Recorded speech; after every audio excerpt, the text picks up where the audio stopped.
Thanks for everyone joining us today. My name is Allie Michaels. I'm the Technology Advancement Manager with Launch Tennessee, which is a public-private partnership really geared towards making Tennessee the best state in the nation for startups. That's our big goal. We do that through a variety of resources. Of course, you're here today to learn more about SBIR and other federal grant opportunities and how to access those. So that is one of the main focus areas of my work at Launch Tennessee. And we do have a couple resources specifically related to SBIR, and I'll put some information about those in the chat so that you guys can learn more about that after the workshop here today. But we do have a micro grants initiative where companies can receive up to $4,000 for a phase 1 or $6,000 for a phase 2 in grant writing support to make your application as successful as it can be. And then historically, Launch Tennessee has also administered the state's SBIR and STTR matching fund, which has historically provided up to $150,000 per company to supplement that SBIR award and really turn that project into a business. So unfortunately, that was removed from the state's budget for this year. Of course, COVID-19 response took precedence, but we're optimistic and advocating for the restoration of that fund. So if that's something of interest to you, if you've won an award and you want to learn more about that, just make sure to connect with me and I can get you set up to get that information as it comes in. We also have 2 newsletters that I encourage you to sign up for if you're not already. One is The Pitch, and that's weekly. And that's really about everything going on in our entrepreneurial ecosystem. And then we also have a new Lab to Market newsletter that comes out monthly that's really focused on more of this commercialization, tech advancement audience. And so I definitely encourage you to sign up for that as well. Some of you may have learned about this from that. Yeah, so that's all I've got to just introduce myself. I'll put a couple of those links in the chat. Just sort of an order of business, we will utilize the chat function. So I know a lot of you had submitted questions for our panel here in advance, which is awesome. And we'll be addressing some of those. If you have other questions or thoughts that come up, feel free to put them in the chat and we'll have some time at the end to discuss some of that. So I think that's everything for me. So without further ado, I'll turn it over to the Rockridge Venture Law team.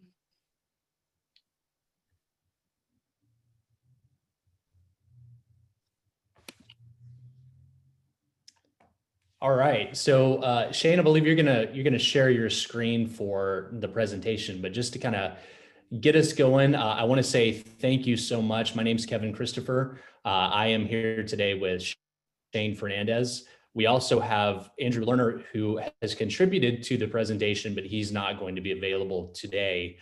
We are part of an IP and technology focused law firm. What we think is really, really interesting is scaling technology, helping entrepreneurs grow something out of a lab or a university or out of their own dreams, and scale, work with investors to bring something to life that is for the benefit of the public.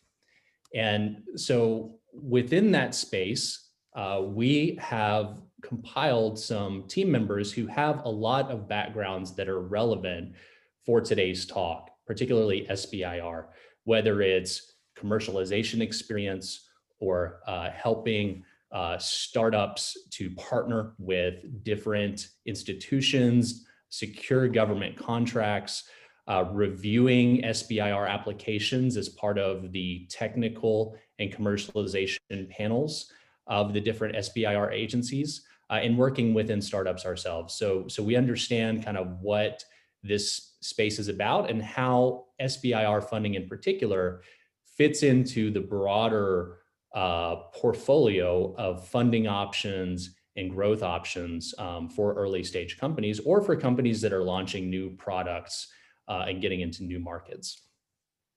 So I am, Shane, do you have your screen up? Yeah, I'm gonna just do a quick little introduction and then I'll switch over right now actually to screen share. 1 second.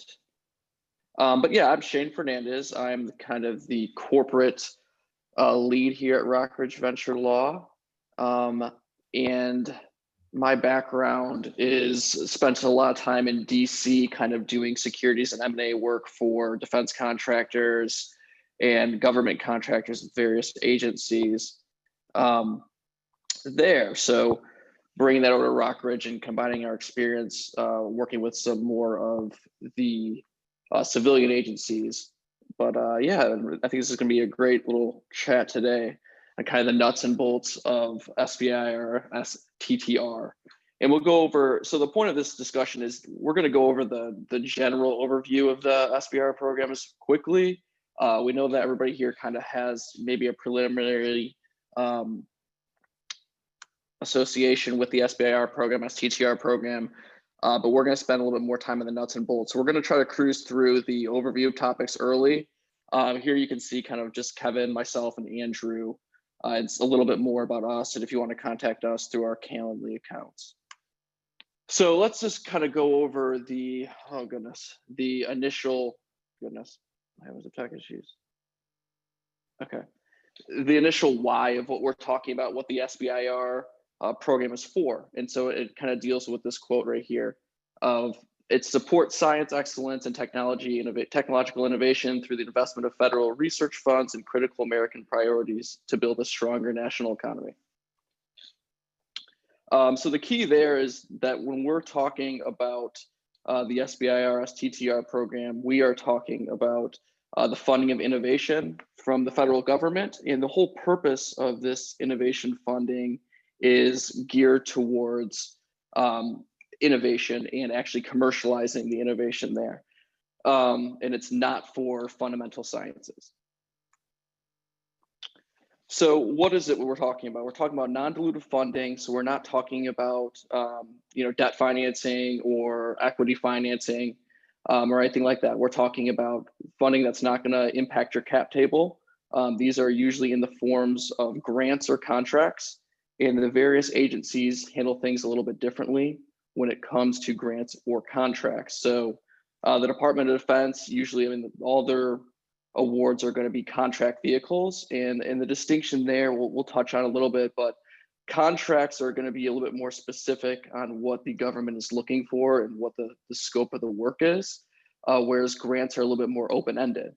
So, and this is just kind of a general statement, and don't look too deeply into this, but grants usually require a more thorough exhaustion of innovation, of really focusing on what innovation looks like and what the agency is looking for and what you plan to do. Whereas contracts are a little bit more specific, a little bit more narrow of approach of following what it exactly is that the government is looking for. And that kind of makes sense, right? Because in a contract, it's a little bit more specific. And the general purpose is the government's trying to get something for them to use. Whereas a grant's a little bit more open-ended. It's for the national economy to use this innovation. So the commercialization effort in that respect needs to be a little bit cleaner. We're also talking about innovation and commercialization. That is the core of everything, right? So it can't just be some type of fundamental science or some research that you'd like to do. It's got to be about whether there's a market for this, whether that's a private customers or whether it's a federal customer. You have to be able to demonstrate the commercialization and the innovation aspect of things. It has to be something that hasn't been done before. It's not something that you've done before. So there's been some questions that we've seen about, do you have to have a patent? And actually the answer is no, you don't have to have a patent, but it's more so of, can you have a patent? I mean, yes, you can already have a patent on the technology to an extent, but this is for new innovations. This isn't for something that you've already kind of commercialized and you're trying to open up some more research dollars for that. It's a three-phased approach. And I mean, it's not really true. Basically, there's some other subsequent phases to the phase two. There's also some cross-phasing. So for instance, you give a phase one with the Department of Agriculture and then a phase two with the Department of Defense. So it gets a little bit nuanced there, but generally phase one, you're gonna have some money coming in, a small amount of money, usually around capped about $250,000. And then phase two is much more like a traditional seed round financing and close to $1 million. And phase 3 is, it's not really necessarily a phase, it's more of a sole source award vehicle for working with a particular agency. And so you see that commonly with the Department of Defense. Retention of IP, we'll discuss this a lot more in detail as we go about, especially in the end slides there. But the key core to, one of the cores to SBIR funding is that you're able to kind of perfect and keep your intellectual property rights. And as we'll discuss a little bit later, that trickles downstream too when you're talking about team members and subcontractors and what you need from them. So who does the SBIR program apply to? We're talking about applicants here. So an applicant needs to be a small business, and it has to be a US-based small business. And it has to be a small business, so there can be certain socioeconomic versions of small businesses as well. And depending on the SBIR, STTR program, those are two different portions of really the same program, kind of talks about the role of the research institution. So when it comes to STTR, the role of a research institution is they're a fundamental player there. You need to have a research institution involved, and you need to have an IP agreement between the research institution and the applicant itself. But with the SBIR award, really a research institution is just a team member, it's a subcontractor that really is the benefit of your application. So it's not necessary, it's not a necessary party. Another key participant there is the principal investigator. We had a lot of questions about principal investigators, who can be a principal investigator, and it depends on the agency, the real deep down core of it, but generally speaking, for the SBIR program, it needs to be a full-time employee of the applicant, again, the small business. With the STTR, you get a little bit more latitude, whether that's going to be a research institution employee or a small business employee. But again, you're going to have each agency has a distinction on how much time someone has to spend with the company or with the applicant or the awardee in order to qualify as a principal investigator. Usually with a startup, that's going to be the founder of an SBIR program. If it's a more research and development shop, it might be somebody that's brought in as a consultant or a core team member for this particular opportunity. The agencies, so SBIR has 11 agencies that are involved. They have the ones listed there as well as the ones below, and the STTR is only 5. We'll talk about this more a little bit later with the university policies, unless Kevin, you want to jump in now, but that's important to, I guess, to think about when choosing your team members and choosing your research institutions at the outset. Yeah, so just a quick comment on that. When you are thinking through, say if you're on the business side, or if you're a PI within a university, it is important to understand what your own institutional policies are around the dissemination of information, around certain employment policies. Some of these different agencies, for instance, the DoD in particular, and aspects of the DOE that deal with national security infrastructure will have certain requirements about citizenship, about dissemination of information. And so if you are working with a university partner, or if you are a university PI, or if you're using grad students who might be foreign citizens, then understanding on the front end what those limitations are before you get too far down the road in your partnership and in this application effort. Because you don't want to run into a situation where your university will just not allow for the receipt of a subcontract or participate in an STTR based upon what you plan to do with the research or who you plan to use as part of that research.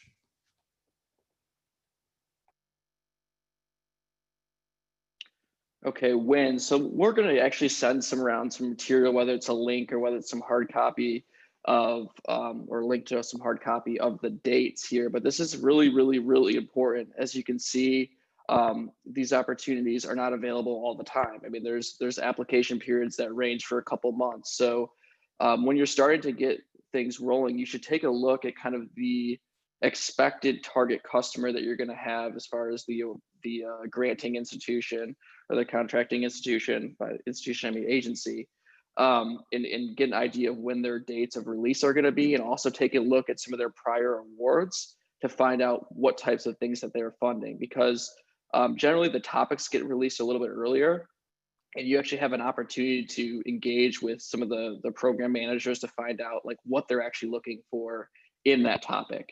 Again, generally speaking, some of the agencies like the Department of Defense, they only do contracts, and they're going to be a little bit more limited on what they're looking for. They're not going to give you as much latitude on the topic, whereas the Department of Agriculture, Department of Education traditionally are going to give you a little bit more latitude on determining what it is that you can present to them. So depending on that situation, you might want to spend some time and putting together a timeline, spending time speaking with the program manager on the topics. Where, so this is kind of goes hand in hand with when. Where you find these opportunities, SBIR.gov. You can use the solicitation search engine there. Every agency website has a designated area for this. Department of Health and Human Services has a lot of different programs that come through there. So there might be multiple websites that are kind of applicable there. Betasam.gov. So this is more of not necessarily for SBIR funding, but for government contracts in general. And I don't think, you can't really find opportunities for SBIRs at betasam.gov, but you can start getting an idea of what the core government buyers are looking for, and that's the Department of Defense, really, and seeing what types of things that they are looking for to kind of think through what it is that your project's gonna look like. There's an interesting app that I've seen lately called Fed Scout for, at least for Apple, the App Store, that you can use to kind of browse through different opportunities. So I'm going to turn this over to Kevin, and we'll probably go back and forth, and we're going to try to get to the slides quickly here, but I'm going to turn this over to Kevin. Great. So let me just kind of start back from a high level position here. The SBIR and the STTR, we're just going to group those together. They are distinct for different reasons, notably what level of effort a particular company or institution, academic research institution, must put forth towards the funding program. But let's just lump those together within this overarching interest by the federal government, by Congress, that funding is going towards building an economy, building and encouraging small businesses who can become suppliers to certain federal agencies for important products and services they need for national security or for operations, but also for public benefit. So this funding is an investment by the federal government in small business. And so there's a requirement that the funds need to go to businesses who are actually going to commercialize something. These aren't going to repeat SBIR shops where their whole business model is just to get SBIR grants over and over and over. They're not designed to go to sort of pie in the sky ideas of well, I'm much like, say, for instance, some of your NIH grants, which are really just fundamental science. These are looking to approach something that is a little bit more upstream or has legs to get upstream a little quicker.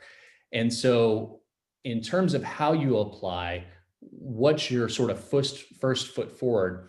If you're coming from a traditional academic space, this is going to be a very different process than your normal application cycle for federal funding.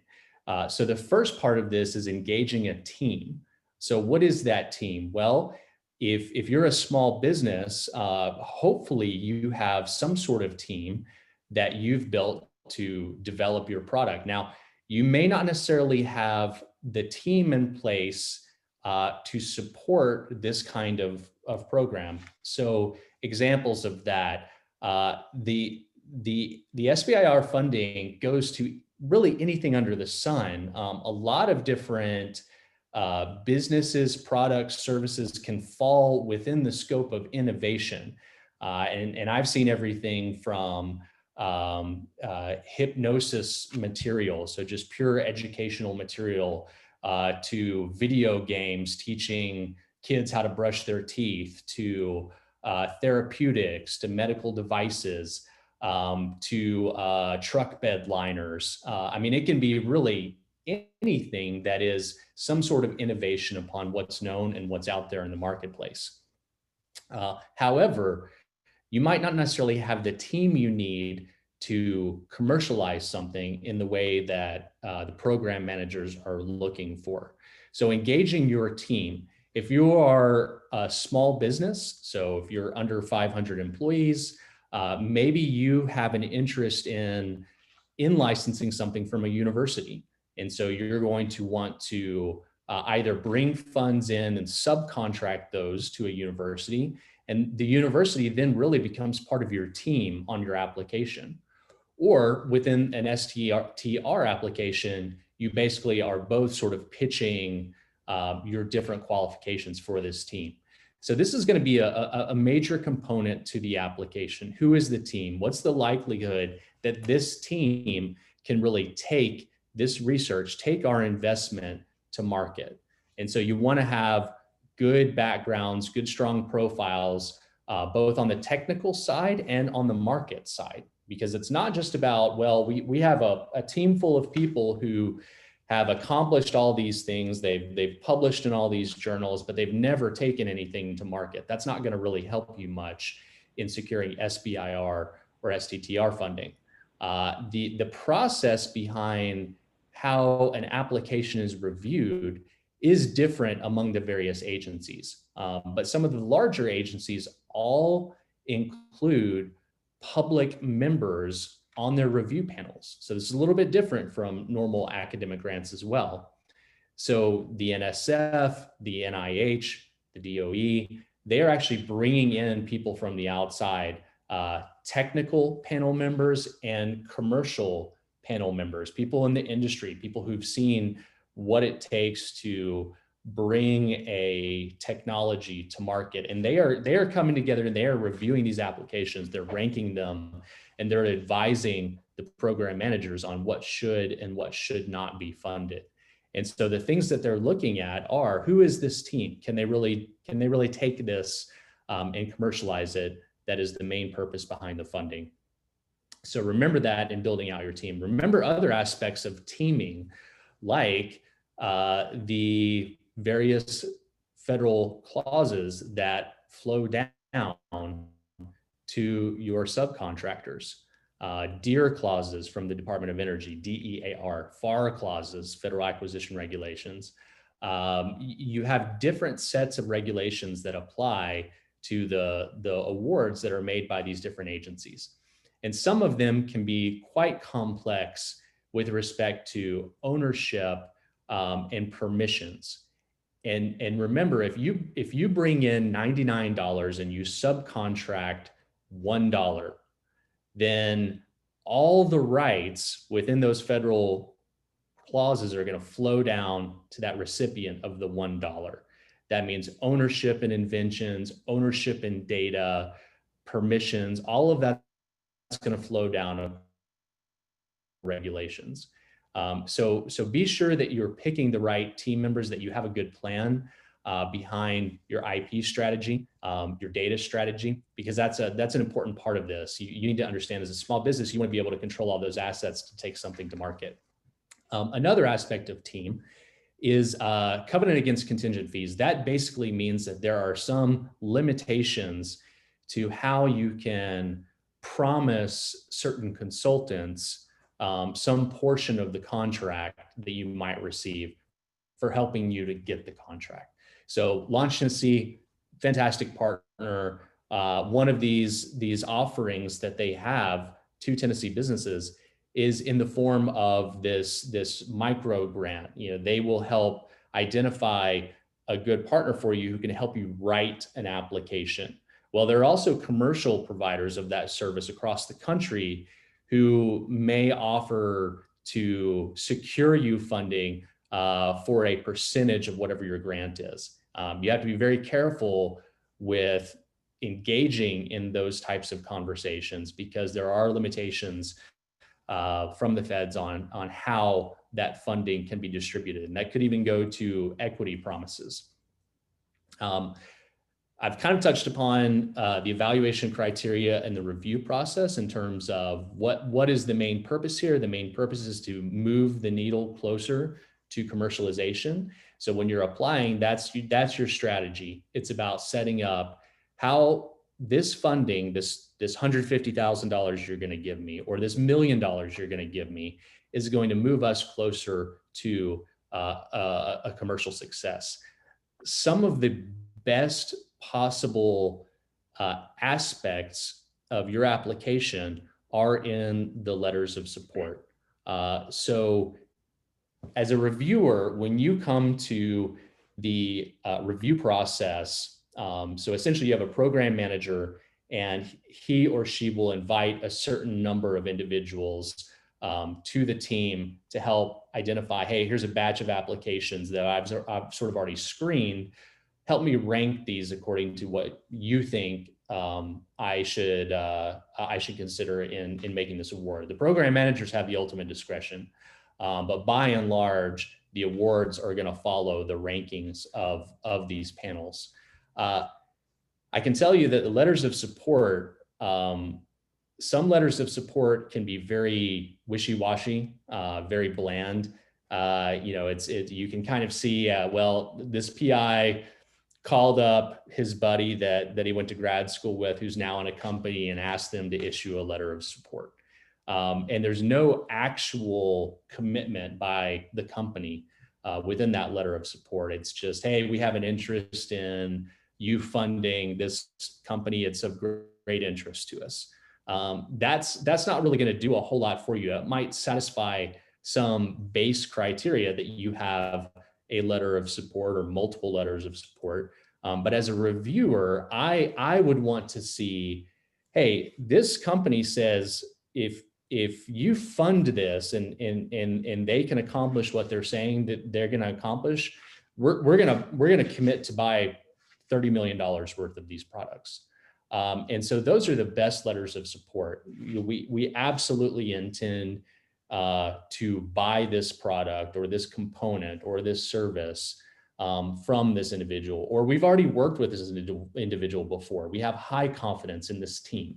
Letters of support that indicate that companies are actually going to turn this into products. They're going to check all the boxes for the program manager and the panelists as well. So remember these things when you're writing your applications, that the goal is clear, the pathway towards the goal is clear, and that you have champions in industry who want to see this commercialized and are willing to support you. Shane, can you get the next slide? Yeah, just to kind of go off of kind of what Kevin was saying too, real quick, and just thinking about how you're writing your applications too. Thinking about evaluation criteria. I mean, you see this a lot. I don't know how many folks in here have worked on the government contract section where you have a contract with the government, but you also see bid protests when someone doesn't win a contract. You don't have bid protests with SBIR or STTR grants or contracts, but the same point comes up, right? Like you're always judging whether or not someone met the evaluation criteria. So your starting point should be, one, taking your pitch deck and making sure that it fits within all the boxes of the evaluation criteria. A big way of doing that when you're talking about innovation and commercialization is, one, knowing what the state of the art is. So if you're proposing to do something new, you need to show everybody where it's at. Like, where's technology currently at? What's technology currently saying the solution is? And then how does your product or your service different? How does it better? How is it going to change the way things are done? And so for a lot of startup companies, they're kind of used to this. A lot of companies that we work with, emerging growth companies, are used to the pitch deck, right? But a lot of times, research spinoffs or companies that come out through university labs or federal labs are not used to the whole pitch side of things or the letter support side of things. So these things all kind of weigh pretty heavily together.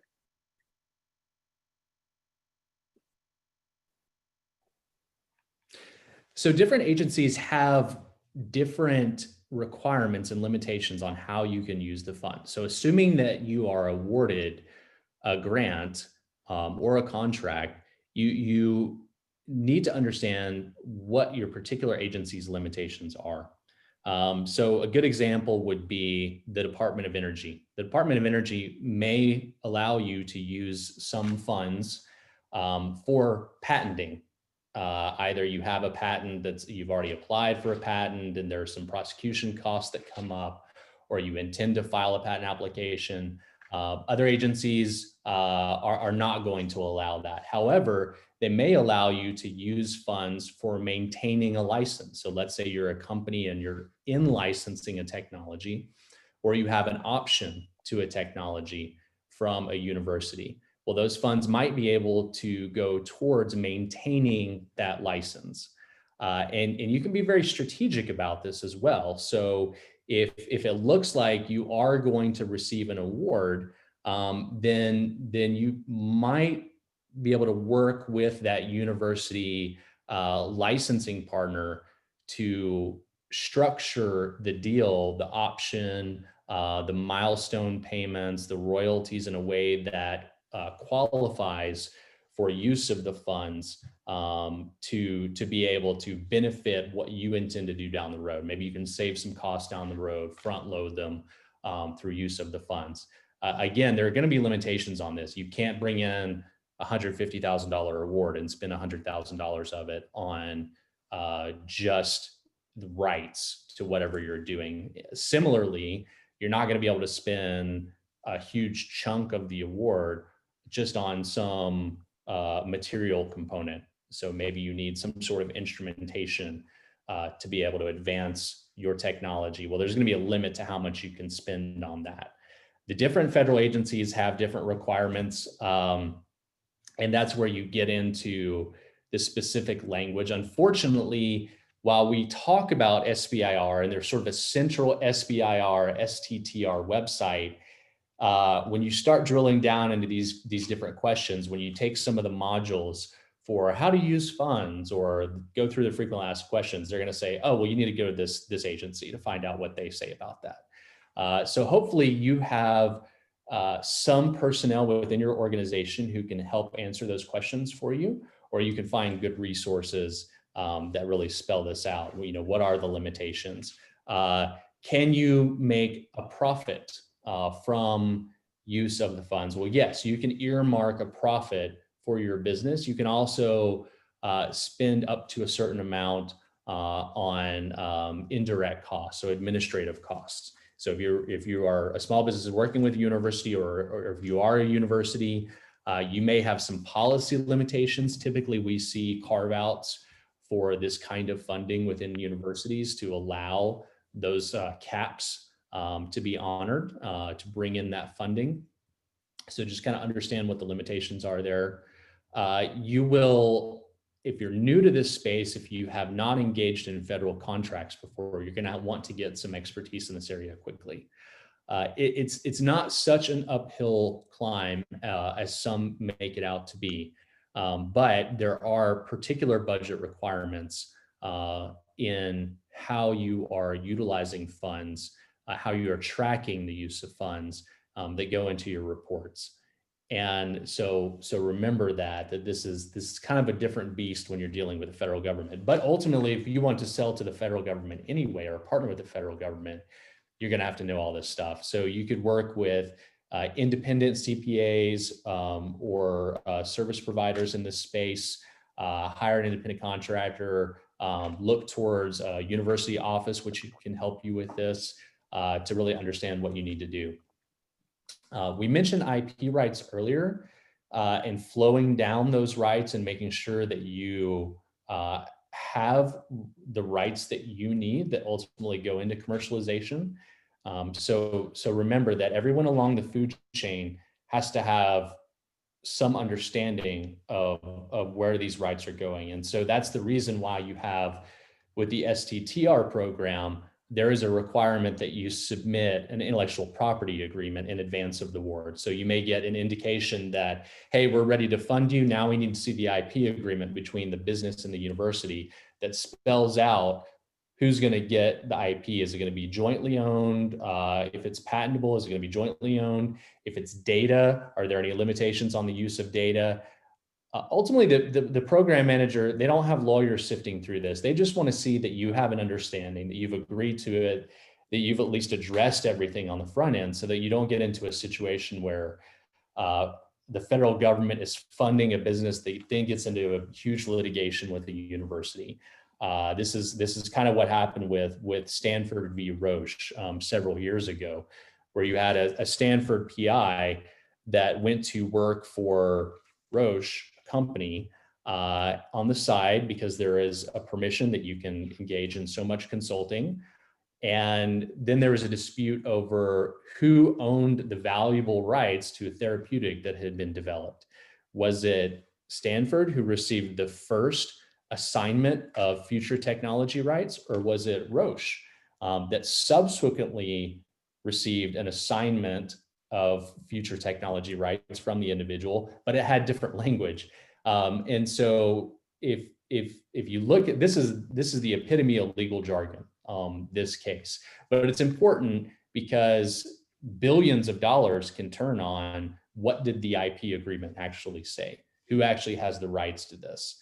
And so no program manager wants to come under hot water for funding some technology that then gets put on a shelf or gets into the hands of a patent troll or winds up in a huge dispute. Something like CRISPR, where you've got MIT and Berkeley fighting back and forth, and lots of companies are attached to who might win because they all have contracts invested in it. So having as much clear language on the front end as possible. And then again, just the agency quirks, how you can use the funds, make sure you have a clear understanding of that. You can use the same platform technology for different awards. You can have a particular thing that you want to develop, a particular product that you want to take to market, and you can apply to multiple agencies. There's nothing that says, well, only one application a year and only, one dance partner a year. We have clients who have multiple different funding instruments going into basically the same project, but the reports are different. The promises to those federal agencies are different because they have different interests in what they're looking at. So just kind of understanding what are the quirks in terms of the reports, use of funds, partnership requirements, and that's the best way to comply. Just knowing early what you're getting into. Just to kind of piggyback off of the earlier perfecting IP point, I think attached to the registration, we had a link to kind of a brief explanation of that Stanford case. And I mean, really, it's written in a pretty short, condensed example that doesn't even talk about the actual reading a court decision or anything like that. But also, I mean, just for startups in general, I mean, when we're working with a private equity sponsor, VC, and doing diligence, I mean, the first thing that we always look for is agreements in place between, even in non-SBIR context, agreements between the company and the employees or the founders to see who owns the intellectual property. I think if you read that article I sent, there's an example at the very beginning about a deal that I worked on around last year where the developers of the technology the company was selling their business for a lot of money, and the developers of technology were actually out of the country and tracking down somebody in Ukraine who contributed to a non-material part of the technology once they'd left the subcontractor is very, very difficult and pushes closing back. So, these things really do roll over outside of the SBIR context. When you're talking about startups and technology, you're talking about obtaining IP rights. So that's just always something, a best practice to have, that the SBIR program, STTR program kind of forces you to implement, at least with regard to the STTR program. So I'm going to jump, I think we're going to kind of jump off the PowerPoint here and go more towards question and answer. Yeah, that's great. So we have some questions that were submitted ahead of time, and we've kind of discussed some of these, and I'm just going to pull some of these out, and then we're also going to address the chat questions. And just, for a heads up, if we do kind of run up on time, We'll be creating an article that tries to address as many questions as possible and provides all the resources and links that we've discussed here. And hopefully Allie can share that in the Lab to Market newsletter in the next iteration, just a link there so you can go visit that, or Launch Tennessee can house that article. So we'd love to do that. So if we don't address your question, just understand that it's on our minds, and we plan to get that information to you if we can. So we kind of talked about the best way to approach the application process. I think there is a myth that, well, only the companies that the agencies know, or only the universities, the big name universities are going to get these awards. That's absolutely not true. And I would say that there actually is there's a lot of, it's interesting psychologically, there's a lot of groupthink when it comes to the different panels and how they consider applications. By and large, the ranking tends to be pretty close together. There aren't a lot of huge outliers. But it does matter whether the applicant has addressed what the program manager, what the agency is looking for. That doesn't mean that they need to go find some star PI at a university to have on their application. It just means that, hey, I've got somebody who's we're able to look at their CV and say, hey, this person they know their way around this technology. They can perform this work. It's almost more important that a company has some sort of devoted personnel to actually taking this to market. Do they have a good business plan around this? Do they have a good way forward, so that we trust that they're not just trying to fund themselves to do some research? So I would say, best way to secure champions in the agency, your letters of support, maybe considering working with a consultant who can really help you write a strong application. There's nothing wrong with that. A lot of very successful companies who have taken SBIR funds and turned that into private equity investment or rolled up companies around those early SBIR grants have utilized those. So absolutely nothing wrong. There's nothing sleazy with working with SBIR consultants to prepare your application and prepare your team for getting this funding. But I would say it's a myth that the program managers or the panelists think that, oh, well, these people are working with this university or this company, and so that automatically I'm going to discount all the others. We've kind of taken a look through some of the review processes. How do you keep abreast of new investment opportunities? Well, Shane's covered that. Just some different resources to go to look at what are going to be the program interest on the horizon. And I would say that this market moves. I mean, you're all familiar, I think, at this point with the major hack over the last couple of weeks that's become big news.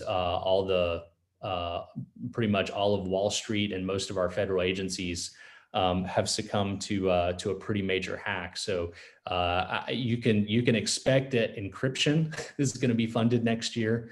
That new technologies around cybersecurity.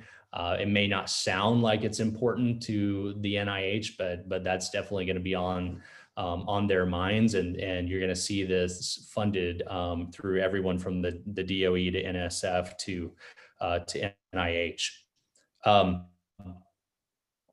Possible long-term development after SBIR. Shane, do you want to go over that? Yeah. So a few things. So one of the earliest times I really got acquainted with SBIR companies was as a mergers and acquisitions attorney, where I was representing defense contractors in acquiring small businesses that had phase ones or phase twos, early stage phase twos, not like the subsequent grants, but basically let's just say early phase ones that the buyer was trying to, oh, this looks good. And so that they could use that phase one award and build off of that in the future to get a phase two and kind of get a sole source contract with the customer. I mean, these are big defense contractors that are doing this. It's also, strategic mergers between other small businesses, I guess defined by the NAICS code. But outside of that industry too, we're talking about commercialization and going to the next step. So I mean, you can't live in the SBIR world forever. You have to find some other strategy. And we work a lot of times with early stage companies, but we also work with investor groups. And a big part of that is determining, it's good in a lot of ways to see companies that do have SBIR funding, because one, there's a potential market in the fact that you have a government customer. There's also a potential market in the private customer that you can have there. You have proof of concept.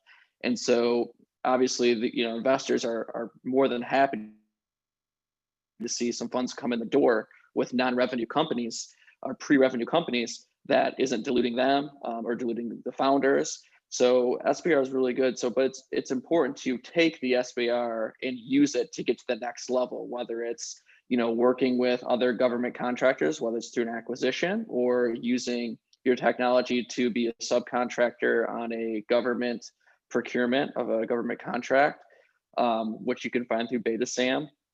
Or if it's staying entirely private, or leveraging your SBIR awards and leveraging your technology to get in front of investors that really do think very highly and favorably on those awards. So, it's a mistake to just get these awards and then think that that's the purpose of it. I mean, you got to be thinking towards what the next step is.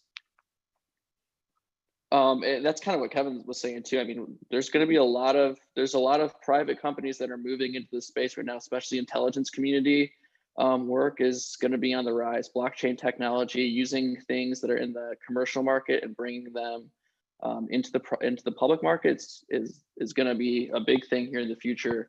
We're kind of already seeing some Palantir going public, which is kind of founded on that same type of system. Yeah, and I want to run to another comment here by David just real quick. So I tried not to get into the weeds on this, but when you're defining a small business, for government contracts purposes, it's different than for SBIR purposes. But basically, you're going to be under that 500 employee count, but you have to look at your ownership and control.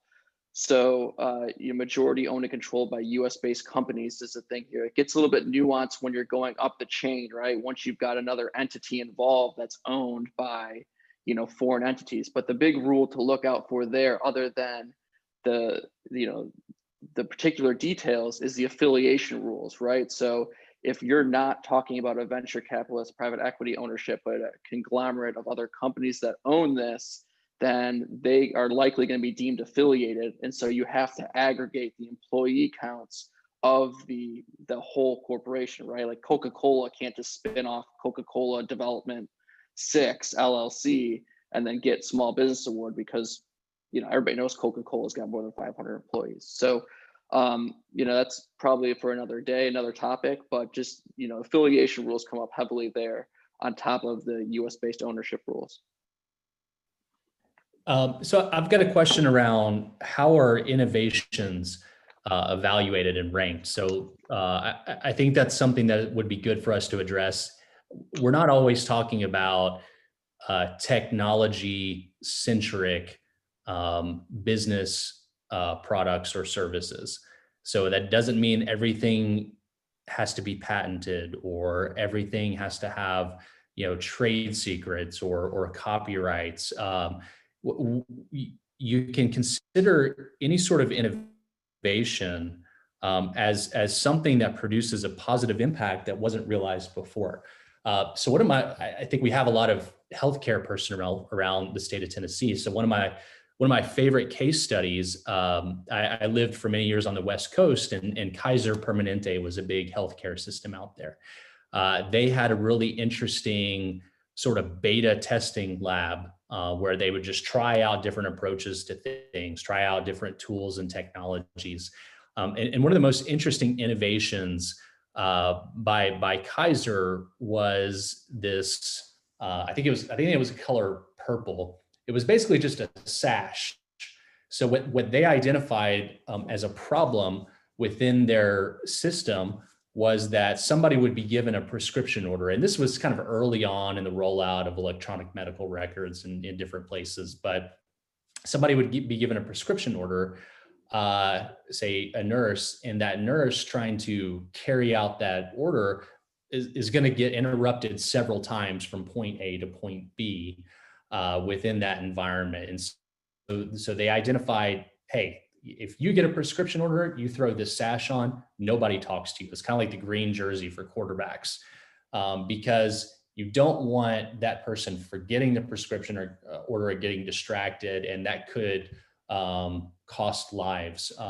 And so that's an example of, hey, that's just a little trick that results in some sort of positive impact that hadn't been realized before. Now, that's probably not necessarily going to be rolled out into a small business, but what could be rolled out in a similar situation is some way for a healthcare system to save money or to get more positive feedback, because positive feedback results in federal funding for healthcare centers. So if you have, for instance, an imaging center that's part of a hospital, and that's where you derive a lot of revenue. So hospitals, those imaging centers are not the loss leaders. That's where they're making money. So they want to get as many people through MRIs or CAT scans or whatever as possible. And so if you can present something that helps to keep that being an efficient flow, then you have the potential for SBIR funding. So one SBIR awardee that I worked with was a consultant who had a hypnosis, basically a hypnosis business. She would come in and she would teach hospital staff how to use hypnosis techniques for children, because this was a major backup point for these imaging centers where a kid is going to freak out going into a tube. And so if you can help calm the child instead of sedating the child, which has its own issues, you can get more people through that program. And that's an opportunity for an SBIR award, because there's nothing patentable there. There may be something copyrightable, but really it's about what's the positive impact that you're bringing to the table that has not been realized before. So think about innovation in terms of newness, about positive outcomes, about revenue potential. These are all good things that you want to evaluate as your potential market opportunities that would qualify for these programs. I guess I'll take the next one, Nick. So this kind of is a similar question to what we get a lot with emerging growth companies, and when they're talking about what their valuation is for the purpose of putting together some type of private placement memorandum or some type of offering to sell stock to investors. It goes hand in hand with what's our valuation. So it's not going to be perfect. I mean, there's not, that's the $1 billion, right? If you could figure out what your financial projections are, then hey, let us know. We're going to invest in your company. If you got that algorithm down, then go ahead and let everybody know, because we're in. So you got to be able to show that you know the market and show where the market currently is. What's the state of the art of the market? How much products are the competitors that you're in? Who are your competitors? What are they providing? What's the market there?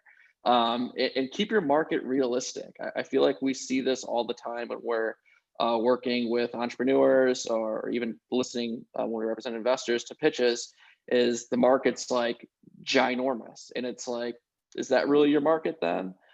So be realistic on what your market is and see what type of financial projections you can get from there. Edgar, through the SEC, is a good place to kind of look through, digging through financial statements, which is kind of miserable, but it's real. And if you can pull out some of that information and put it in your application, I mean, generally, man, the applications, you're going against someone else. Somebody else is fighting for that exact same grant or that contract. So the better your application looks and you got financial detail in there to show and support your projections, you'll be okay. But just always think of it in a realistic sense, and make sure you're down to earth in your financial projections.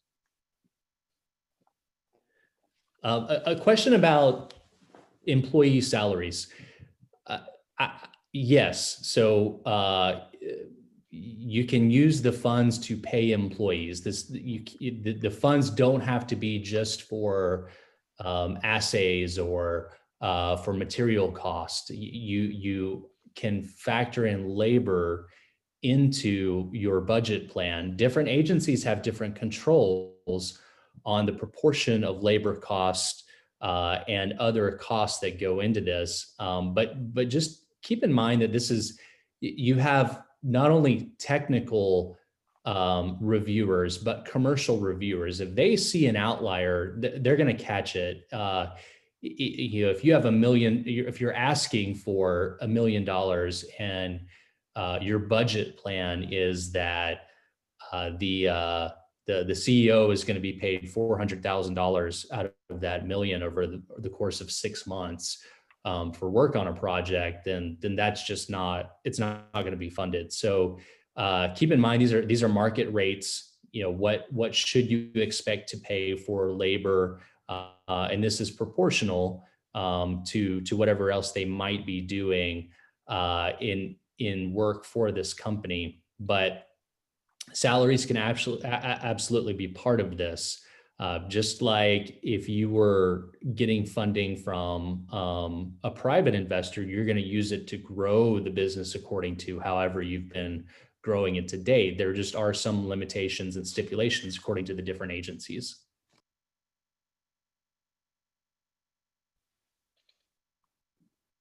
Yeah, and Kevin, that's the fun standard of what reasonableness, the ever moving target of what salary is reasonable. So you can get creative there.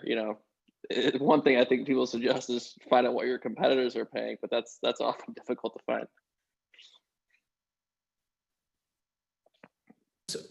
So I think we can close on just a couple of statements, and I'll invite Shane to comment on this. But one of the reasons why SBIR funding is so favorable, particularly for investors, angel investors, corporate investors, institutional investors, is that this is really sort of the seed funding that can go to work out quirks or to acquire some material or instrumentation or get some of the baseline stuff out of the way that's not going to eat into the private equity dollars, which really need to be spent very, very wisely. And so this is an important part of the overall financing structure where you don't have to pay anybody back. If you're a small business, you're not giving up a percentage of your company for these funds. You're not agreeing to pay interest on these funds. It is federal funding for you, and it's a great source that's an alternative source of funding to other routes where you want to package this together or better position your founders or even your investors by using this funding in combination with other funding streams. Yeah, phase one, it's just all about viability. Is it possible? Is it feasible? Does it make sense? So it's really a good way to get your MVP, your minimum viable product out there and test the market first before you take in that type of money, even pre-seed money. When we're seeing money coming through safe instruments or convertible notes, safe instruments, a great example. Even though there's not a valuation of your business happening there, you take a look at some of the stuff that we attached there as resources to the Eventbrite. There's links there where it talks about even pre-seed safes. They have a valuation cap, which there's not a valuation there, but you're implying some type of valuation of your business, so which can hurt your equity in the future. But this isn't one of those situations. This is basically, there's strings that are attached, but not to the same extent as even if you're getting investment through a safe note. We have some other ones in the comments that are coming in as well. Thanks for that comment about the labor rates. Yeah, that's right. There's definitely, labor department has salary statistics if you can tie it to a particular job as well, particular role. And I know we're at our hour, so I do want to be respectful of that. But there are more questions in the chat, and I know ones that we didn't get to cover. So we'll address as many of those as possible in that follow-up. Any final thoughts from you guys?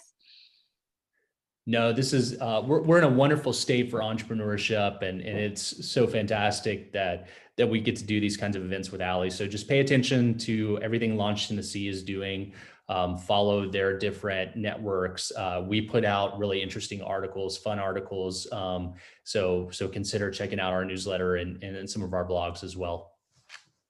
Well, I appreciate you guys for spending your time with us. So thank you for your knowledge and expertise, and thank you all for joining us. Probably later this week, we'll go ahead and send out the recording and any sort of other follow-up materials. So I've got everybody's email, I think, that signed up. If for some reason you're joining and you didn't sign up, shoot me an email at ally@launchtn.org, and I can make sure you get that information as well. So thank you so much, everybody. Great job, guys. Thanks. Bye.